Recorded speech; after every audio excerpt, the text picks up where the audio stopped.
привет, народ, с вами снова канал Доната Синема. И прежде чем мы сейчас разгонимся на этой машине, нас развернет и мы улетим вот тот отбойник, я думаю, уместно будет сделать обзор. Тем более у нас сегодня не какой-то Солярис из-под перекупа, а самая настоящая легенда из Форсажа. Mitsubishi Eclipse Брайана О'Коннора.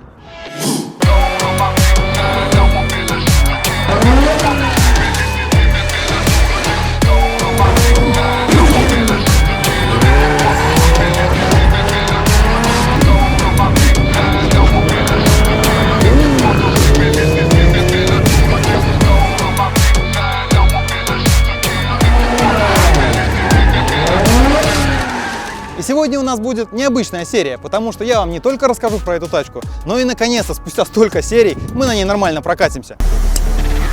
Это Eclipse 95-го года, на 20-х колесах, одетый в обвес робокар.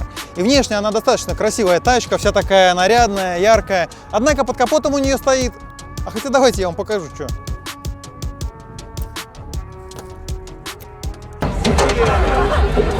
Ух ты!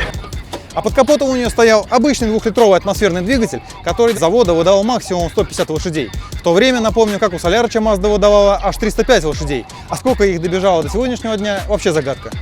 Это я к тому, что в гонке по прямой из фильма Брайан в любом бы случае проиграл, даже если бы его не развернуло. Вот именно.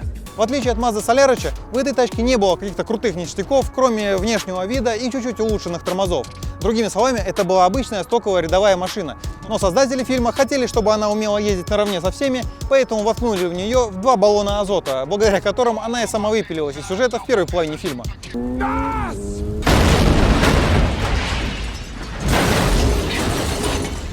Причем они воткнули сюда 3-ступенчатую систему закиси азота, полагая, наверное, снять продолжение на Луне.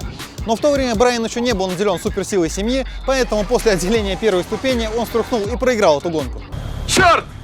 Но, как я уже и сказал, у Брайана не было ни единого шанса обыграть Мазду Карбюраторча, потому что из этой гонки это была самая слабая машина. Съебись нахуй. Одно расстройство. Не, ну проиграл. Но на этом индийский экшен Форсажа еще не заканчивается. Как вы помните, еле-еле добравшись до финиша, через пару минут эта тачка уже валит по городу, прыгая с трамплинов и уходя от десятка полицейских. Такая быстрая регенерация даже Росомахе не снилась. В такие вещи надо просто верить. Да и вообще, вся эта сцена погони должна была получить Оскар за лучшую комедийную роль, если бы нам показали, как Доминик, сидя на пассажирском сиденье, бежит ногами по асфальту. Ведь, как мы помним, первая ступень этого космолета отделилась еще во время гонки.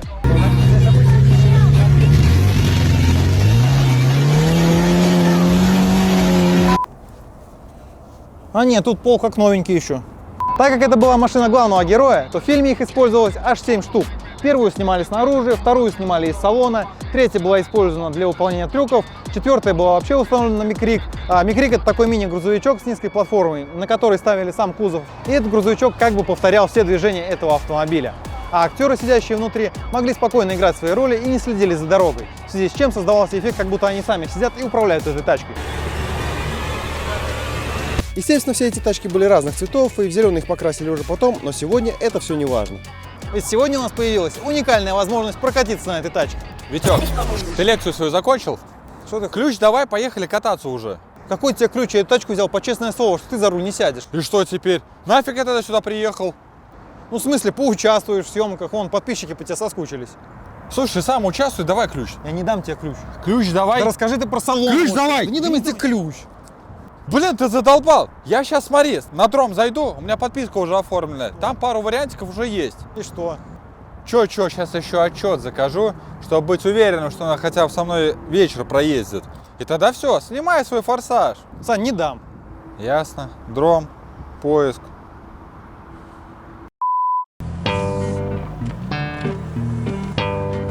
Вообще это было нечестно, Сань. В смысле нечестно? Все нормально. Вот ты хотел там про двигатель рассказать и рассказывай. Итак, что у нас в салоне? В салоне у нас... Вообще это стоковый салон, то есть здесь все напоминает 95-й год. Все настолько минималистично. Да. Вот эти крутилки. Интересно, а кондюк здесь есть? Есть. Всё кондюк включено. есть, то есть с кондюком, в принципе, можно ездить. Сзади у нас места на самом деле не так много, а другими словами его здесь просто нет. Как я сижу в нем.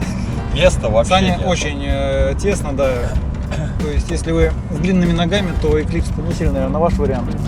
Сзади здесь у нас еще встроенные динамики прямо в плечо пассажира. Сань, смотри на дорогу, пожалуйста. Ладно. И в багажнике, естественно, стоит много всяких канистр, наверное, антифриз, масло и все, что полагается машине 95-го года. Но это нормально. Практически все на нас смотрят, все снимают на телефоны, и если... Только тачка не наша. Только тачка не наша, да. Но передачи на самом деле втыкаются прям вообще четко. Вот если бы не вопрос со сцеплением, но скорее всего это надо привычка какая-то. Без оборота. Коробки вопросов у тебя нет. Коробка вообще офигенно переключается. Для такого возраста машины коробка вот, знаешь, как в девятке бывает, садишься и она... Да, во все кулисы вот это вот Какую ерзает. надо выбрать вообще без понятия. Витек, кем тут надо быть, чтобы здесь жить?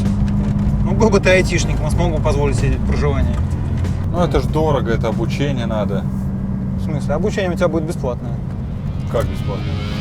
Если ты давно мечтал трудоустроиться в Питере или Москве, то как вариант обучиться на фронт-энд разработчика с помощью Kata Academy. Причем тебе даже не придется платить за обучение, пока не получишь должность программиста. Да-да, пока вы учитесь, вы ничего не платите. Не потянули программу и вас отчислили, вы опять же ничего не платите. И только когда вы нашли работу по специальности с заработной платой от 80 тысяч рублей, только тогда Kata возьмет 17% от вашего дохода в течение 24 месяцев. Это все прописано в договоре. Другими словами, это одна из тех академий, которая заинтересована в твоем успехе. И сейчас у них стартует курс по обучению фронт-энд разработчиков. Причем кроме основных занятий, тебе будет доступно множество мастер-классов, вебинаров и закрытых мероприятий. Так что скучно точно не будет. Поэтому, если тебе это интересно, ссылка на курс будет в описании под этим видео. Переходи и пробуй свои силы в программировании.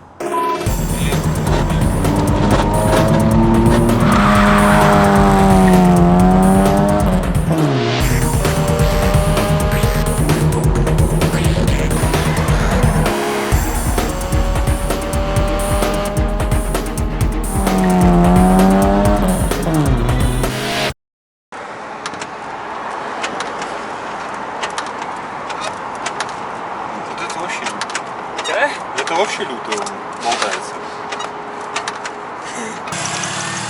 Короче, после первого старта у нас... Что у нас случилось, рассказывай. Машина сломалась. У нас сломалась машина. А так она мечтает. Ну так, ну ты же хотел это самое искать, не просто, чтобы они стояли, чтобы они гонялись. Конечно. То теперь надо будет стоять. Я даже не расстраиваюсь. А это вы так масло херачили? Или это сейчас запасалось? Где? Смотри, вот туда спустись. Ну все, вон его выдавило. Да.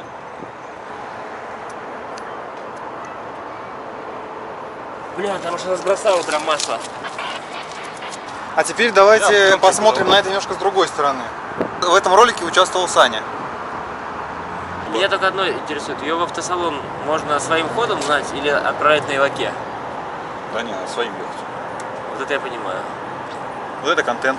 Да, а если, как ты говоришь, выйдет Выйдет колесо? Не должен. Шуруса? Не должен.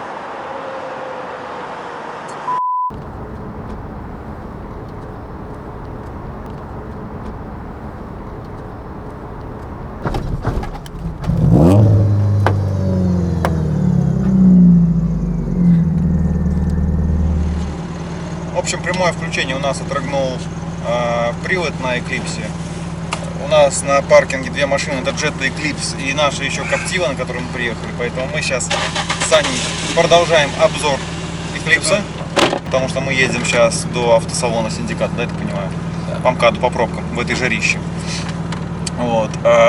Антоха, соответственно, на Jetta едет, и Серега полный оптимизма едет на Captiva, на Санином. Естественно, документов нет. Ты кондиционер включил? Да. Короче, вот эта хуйня обязательно должна быть включена, чтобы вентилятор дул. Печку не обязательно на максимум, можно на двойку. Вот. Но если она сейчас в холодном раскочегарится, значит вы едете как хотите. Вот. СРС, сервис, Engine Это все в подарок из завода.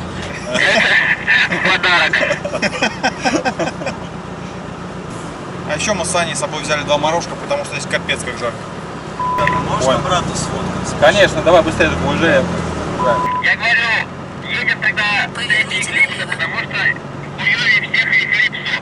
А на втором месте по хуёвости хуёво водителю Captiva. Едем в соседнее село на дискотеку. Тара-тара.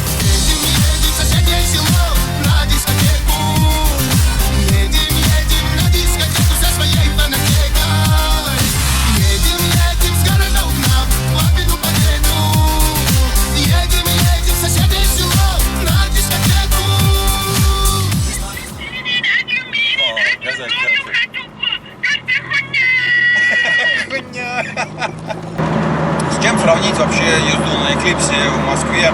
Причем не в такую жаркую погоду, да, сейчас, наверное, градусов может быть 16. По девятку корешу когда догнали в универе, когда. Вот то же самое. Жарко. Я бы рад открыть окно, но не открывается. Я вот смотрю, как Эклипс едет по МКАДу среди серых и черных машин, когда зеленое пятно прекрасно смотрится и возвращает меня в шею в это спичечное.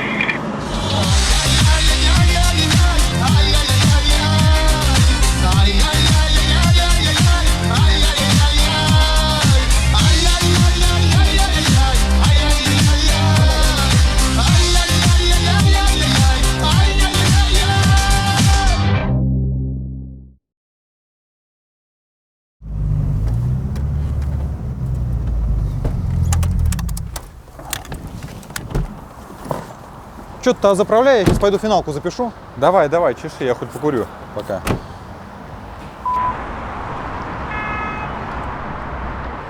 Что ж, вот такой обзор этой поистине легендарной тачки у нас вышел. И, к счастью, у нас тут не Голливуд, поэтому, в отличие от взорванной в фильме, эта тачка останется целая и невредимая. Тем более она не наша, что накладывает на нас дополнительные обязательства. Но, тем не менее, мы очень рады, что у нас получилось прикоснуться к частичке этой легендарной франшизы и покататься на машине самого Брайана О'Коннора, которая уже совсем скоро станет историей. Ну а с вами был канал Адам Синема. Я забыл. Ёп. Да нет.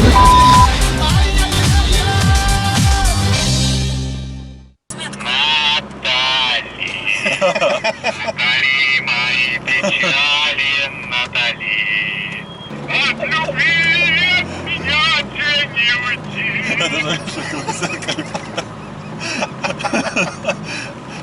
Как же это смешно смотреть в зеркало, как ты поешь.